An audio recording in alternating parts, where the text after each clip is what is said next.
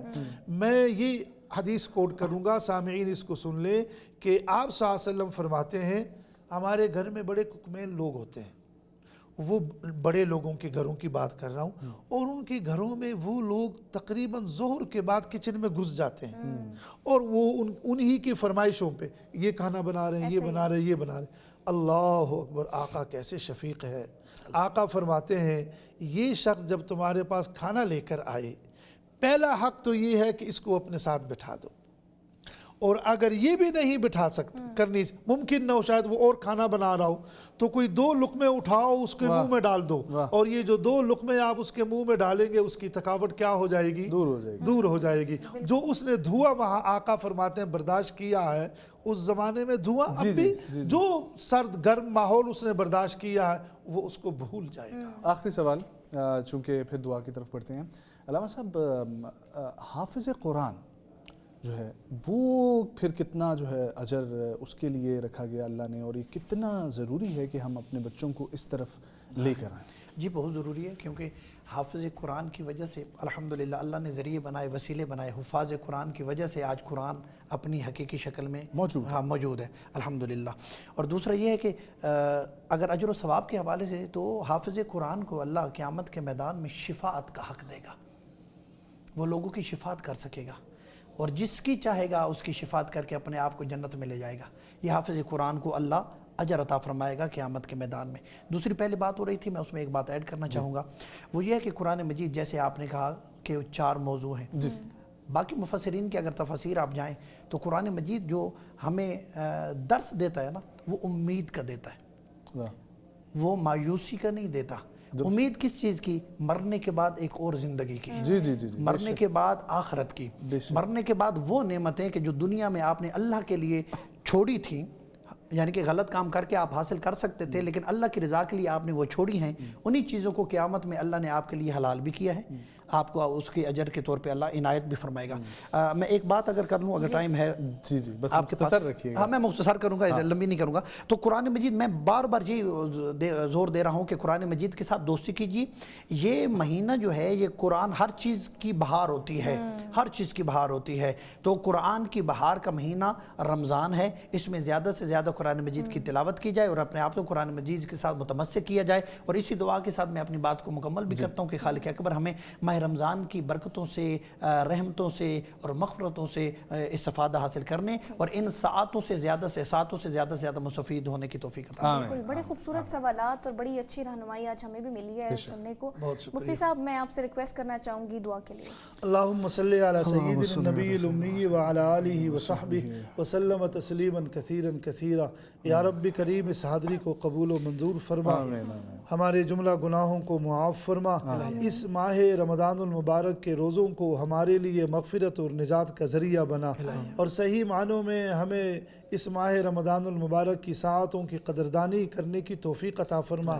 آج قرآن کریم پر گفتگو ہوئی تو یا رب کریم یہ آپ کی کتاب ہے، اسے سمجھنے، اسے پڑھنے اور اس پر عمل کرنے کی ہمیں توفیق عطا فرما۔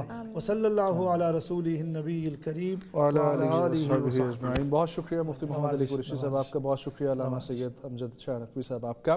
خواتین و حضرات آپ کا بہت شکریہ، اپنا فیڈ بیک ضرور شیئر کیجئے گا۔ کل ملاقات ہوگی انشاءاللہ تیسرے روزے میں، اور یہی نشست ہمارے ساتھ ہم لوگ رکھیں گے۔ فرقان رمضان کا سلسلہ جاری و ساری ہے، کل تک کے لیے ہمیں دیجئے اجازت، اپنا بہت سارا خیال رکھیں، اللہ حافظ۔